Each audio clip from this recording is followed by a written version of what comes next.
We are the champions, my friends. Yes, we are the champions. And you're fucking losers. 'Cause we are the champions. We are the champions. No time for losers. 'Cause we are the champions of the world. What's going on, everybody? Justin Zane here, along with the hilarious, funny, handsome, and amazing Sid Meister. What up, aka Bandana Bob, or the advocate for the conqueror, the assassin, the most insane man in WWE 2K17. Boom! Balls. How you doing? And today, we're here to give our predictions for the one night in WWE's calendar where it's all about the gold. Well, not this gold, because this gold's on SmackDown. Fuck you, Rob. but let's not say that about Raw. Hashtag Raw sucks. But Hashtag SmackDown Live. Yeah. Okay. But Raw is going to be taking over Sunday, because Raw is going to have its first exclusive pay-per-view, Clash of Champions. It was known as Night of Champions back in the day, but they switched the name to Clash of Champions. I think it's funny because it reminds me of Clash of the Champions, the WCW, Yeah. mixed with Night of Champions, WWE. And then, like, Clash of the Champions was this thing back in the day that was kind of like WCW's version of WWE WrestleMania. And I think that was Starrcade, actually. Starrcade was WCW's WrestleMania. Okay. Anyways, they did have Clash of the Champions, so it was this big-ass event. They had it at the end of the summer, usually. And, okay, I guess it was like WCW's SummerSlam. And, but they put it on TBS, so you could watch it for, like, if you had cable. Well, no, because TBS wasn't even cable back then. It was fucking local channel. At least where I lived in Atlanta, Georgia, TBS was a local channel, and you could watch it absolutely free. Yeah, TBS had Clash of the Champions, and of course Thursday Thunder, of course. But that's old WCW days. This is WWE, and we're here to talk about Clash of Champions. Hell yeah, man. Because it's time for Clash of Champions predictions. And we get off with the kickoff match between, I don't know why it's even happening, since we knew what happened last time these two went together. Alicia Fox is taking on Nia Jax. So here we have a former Divas champion, but zero-time women's champion, against the zero-time women's champion. Clash of Champions, Raw, alright. But the whole story of this situation came about when Nia Jax took on one of Alicia Fox's best friends on Raw a couple weeks ago. And Alicia Fox was upset that Nia Jax was putting so much pain on her, and it caused Nia Jax to completely snap. Alicia Fox totally snapped, and she hit Nia Jax in the head with a box of tissues. Then the next week, they had a match, and the shit that Nia Jax did to Alicia Fox was hilarious. It was like watching a fucking cartoon or something, man. Oh my god, I know. I mean, Nia Jax swung Alicia Fox around on the barricade. By her hair. By her hair, yes. Then Nia Jax speared Alicia Fox right right through the barricade, right near the timekeeper's area.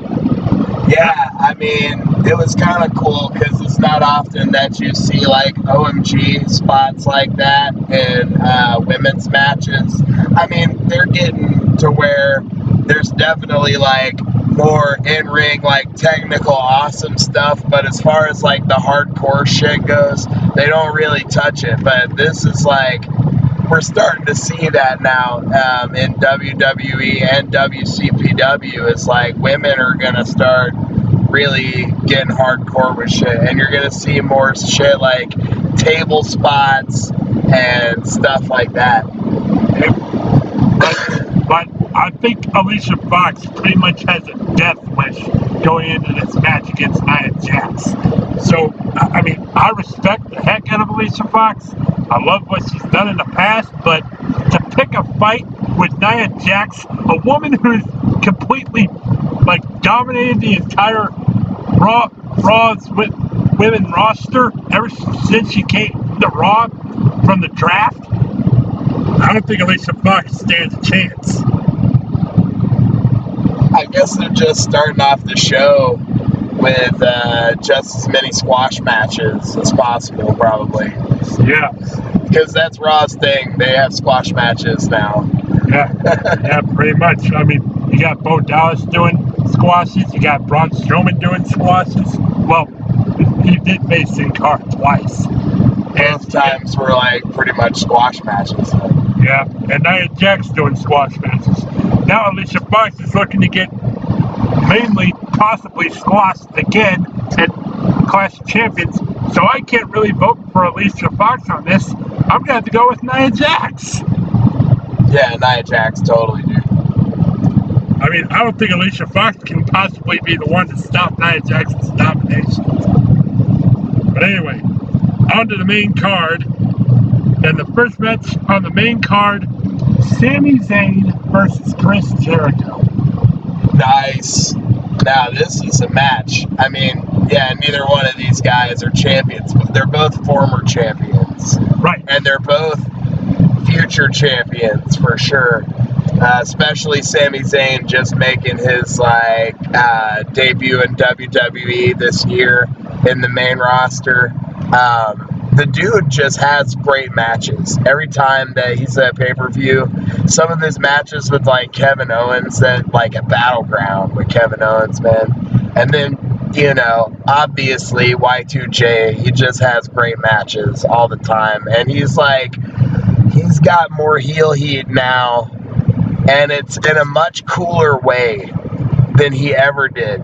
Like when Jericho was a heel before, when he was wearing the suit, he was a dick, but now he's a heel and he's wearing a scarf and he's fucking hilarious. He's like the funniest heel, like the most entertaining heel in history. I know, he came up with 2 catchphrases in the span of like a few weeks. Like, he calls people stupid idiots, and he said if anyone tries to mess with them, then they're gonna get it.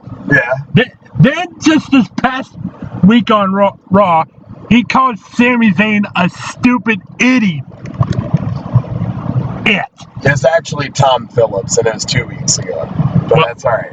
Well, he was pretty much proving that Sami Zayn was a stupid idiot. Sure. Yeah. But Chris Jericho, I love you so much, Chris Jericho. You're my spirit animal, and that's my prediction for this match, as always. I gotta admit, I never thought I was gonna predict a heel Jericho for a match, but I'm pretty much gonna go with your pick, dude. I too am predicting Chris Jericho on this. I mean, no offense, Sammy, but oh no offense to Sammy at all. The dude is great, and he's put on great matches since he's debuted in WWE. But Jericho's he's not the guy who became the first ever undisputed champion and he's never beaten The Rock and Stone Cold on the same night like Chris Jericho has. Nobody's done that. Next match is for the new Cruiserweight Championship as Cruiserweight Classic tournament winner, TJ Perkins, TJP, goes up against the returning Brian Kendrick. The Brian Kendrick. Yes. Yes. Oh man, cruiserweights, dude. I'm all about that. That's like my favorite thing on Raw now is cruiserweights. I know, but and they've only had one match, but I love the Cruiserweight Classic so much. Like, to me, it's better than Raw. And the fact that they brought the Cruiserweight Classic to Raw just means that Raw's going to be getting better and better. And it needs all the help it can, man. Yeah. And what a way to do it by bringing in a new Cruiserweight division with all sorts of new faces we never gotten to recognize much. Yeah, I mean, some of the cruiserweights are... Only one of the cruiserweights is like a well-known WWE competitor, and that's the Brian Kendrick. Yeah. Brian Kendrick's been around back in the day. He used to do this skit with John Cena against John Cena back when John Cena used to do battle raps, and he called himself Spanky. But then in 2009, he was released from his contract for God knows what reason. But then years after that, he makes his historic return at the Cruiserweight Classic and almost nearly won the tournament until he got eliminated by Kota Ibushi in the quarterfinals or semifinals, I believe it was. I believe he made it to the quarterfinal match. And then was taken out by Kota Ibushi because Kota Ibushi lost in the semifinals. And TJ Perkins is the man who won the tournament and won the championship to become the first champion. Now he makes his official first title defense against the Brian Kendrick at Clash of Champions. And I predict that the Brian Kendrick will make a huge comeback story and become the next Cruiserweight champion.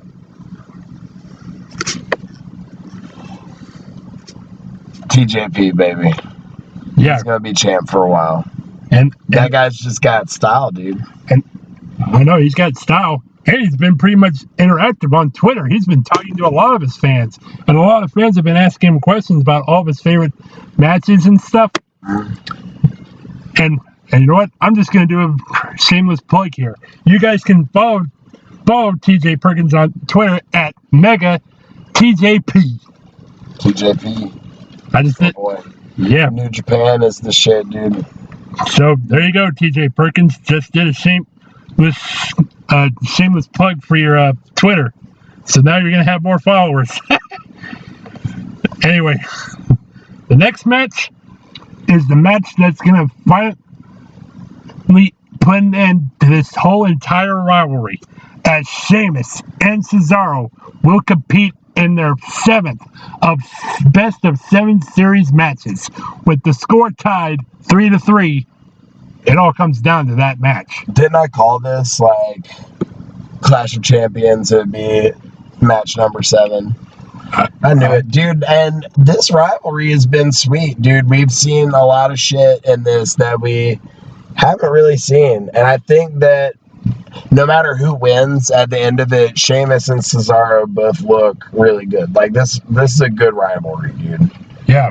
Sheamus got his 3 victories at SummerSlam and 2 Raws. Cesaro got his first victory in the London house show that he did, and also 2 Raws. So now it comes down to Clash of Champions to put it all to an end and to see who Mick Foley will give a future championship opportunity to. Yeah, man. And I'm actually going to predict against the wrestler I like more here, just because I think it's this guy's time. And Sheamus has been awesome world champion very many times, but I think it's time that we see some gold on Cesaro, like, for real. Yeah, it's been a while since we ever seen gold around Cesaro. I think the only time I ever seen him wear gold was like the United States Championship back in his rookie days in the WWE. I mean, if he comes out of this and say he starts a rivalry with Kevin Owens, that's some shit I would want to see on Raw. That is, if Kevin Owens survives in his match against Seth Rollins, which we'll get to in a few more minutes. Okay, even then, if Seth Rollins gets the strap, I would want to see a rivalry with fucking Cesaro and Seth Rollins. I just think Cesaro is hot right now, dude. Like, so I'm gonna predict Cesaro. I'm predicting Cesaro myself because he's been on a huge comeback trail to catch up with Sheamus. King of Swing. Yep. Next, we have a SummerSlam rematch for the WWE Raw Tag Team titles as the New Day take on Luke. Are they just called Luke Gallows and Carl Anderson now, or are they still doctors? No, they're not doctors anymore. Okay. They take on Luke Gallows and Carl Anderson. The Club. Yep. Man. I mean, do we really gotta say much about this one? There's pretty much not much to say except that I'm predicting that the New Day will continue their record-setting reign as tag team champions. You mean the WWE World Tag Team Champions? Because New Day rocks. New Day rocks. New Day rocks. Yes. Yeah, but all shitting aside, dude, I think that the New Day actually is still behind Damage. Is that the name of the tag team? Damage, they were kind of like the Legion of Doom. Damage? Yeah, they aren't exactly... They got a really long tag team run, though. Yeah, but they need to just keep going with the tag team. We love the New Day. Yeah. Yeah, so you're predicting New Day as well? Oh, hell yeah. All right. Next, we have the Raw Women's Championship on the line in a triple threat match as Charlotte will defend the title against Sasha Banks and Bayley. Triple threat match For the Raw Women's Championship. This could be the match that could possibly steal the show at Clash of Champions. So under triple threat rules, there's no disqualifications. No countouts. And that's why I gotta go with the dirtiest player in the game today. Not of all time, but today. That's Charlotte. Well, as much as no disqualification, that just pretty much favor for Charlotte, knowing she'll probably have Dana Brooke try to cost Sasha Banks and Bayley the titles. I just don't. We've been leading up to a Dana Brooke betrayal, though. Yeah, I feel like that's coming, like, very soon. Maybe even at this. We got a little bit of a sneak preview of that when a couple weeks ago on Raw, Dana Brooke actually slapped Charlotte after Charlotte's been blaming Dana Brooke about costing her big matches and stuff, and also getting Bayley and Sasha Banks the opportunity to try to challenge for her title. She even got the chance to challenge for it herself. Yeah, and overall, I'm tired of watching Charlotte and Dana Brooke have, really bad, domestic violence towards each other. It's not pretty. I don't like it at all. It's not supposed to be like a domestic violence thing. It's supposed to be like, you ever seen Mimsy? No. There's they're both up to no good, right? And Charlotte is like the one kid that's like he's like pretty smart and he comes up with good plans, but Dana Brooke is Mimsy, and that's like her big dumb friend that is always trying to hatch like an evil scheme with her, but she always screws it up somehow. And then Charlotte's like, Mimsy, you know. It's like that episode of South Park. You never saw that episode of South Park where they go to disabled kid camp? I have never seen more than 3 different South Park episodes, and one of them is a movie. You know which one I'm talking about, though, right? Yeah. Yeah, that's Dana Brooke now. Dana Brooke's Mimsy. Yeah. Now Sasha Banks is the one that was already scheduled to be in the match with Charlotte, but Bayley got into the match after the triple threat match that took place on that Raw we were talking about earlier, when Sasha Banks and Bayley's shoulders were both down for the 3 count when Sasha Banks pinned Bayley. Then that replay was played over the next week on Raw, and that's how Mick Foley came up with the decision to make Bayley and Sasha Banks go up against Charlotte in the triple threat match. But didn't Dana Brooke win the triple threat match for the #1 contender spot? No, she didn't. She wasn't even involved in the decision. But both of her other competitors got pinned. Yeah, but they pinned each other. Wrestling rules are confusing. Yes, they are. Yeah, sometimes they can be. But for my prediction, I think the WWE Universe would love to see, hey, we want some Bayley become champion. So, Bayley's going to be hugging like a champ when she becomes the women's champion at Clash of Champions. Okay. Yeah. Next, we have the United States Championship on the line as Rusev defends the title once again against Roman Reigns. Rusev retains. Rusev hasn't ever defended the U.S. title against Roman Reigns, has he? Like, there's been a whole rivalry leading up to it at SummerSlam, but that match didn't happen. Well, yeah, that's true because of Roman Reigns and Rusev attacking Roman Reigns before the match ever got started. Right. But ever since then, Roman Reigns has been pretty much Roman Reigns has been pretty much not playing around as much as he used to. I mean, Roman Reigns has been pretty much serious ever since this whole rivalry with Rusev started. Even though this all started when Roman Reigns embarrassed Rusev and Lana at their wedding reception a few weeks ago. Then it led up to the match at SummerSlam, but that never happened. So now we're getting the match now at Clash of Champions, and I'm pretty much going to predict Roman Reigns could very well become the champion this time. Oh, I mean, I still like Ruru as U.S. champion, though, man. Like, putting a belt on Roman Reigns, yeah, who knows? He's so America. Yeah.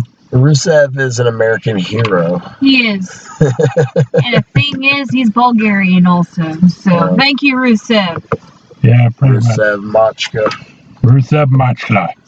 Now we go on to the Raw Clash of Champions main event as the Universal Championship will be put on the line as Kevin Owens defends against Seth Rollins. Now, the story behind this one is like the story behind how Kevin Owens became the champion is pretty much shocking.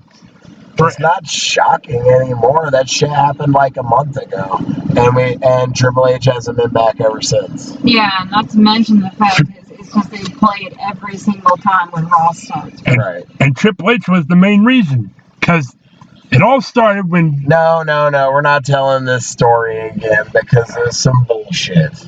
Well, yeah. Some bullshit. Okay, we've been there. We've seen it all. People liked it. People hated it. It's whatever. Yeah. I want to talk about this fucking match. Have you ever seen these guys go one-on-one before? Because I have not. Never. Me either. So this is pretty much the first time ever thing between these two. Dude, both of these guys are so fucking good in the ring. Like, my expectations for this match are sky high, dude. And, like, I have a feeling I won't be disappointed. Now, the question is, can Seth Rollins fucking pull off this big match without injuring Kevin Owens? like he injured Finn Balor. And John Cena. Yep. And Sting. Yep.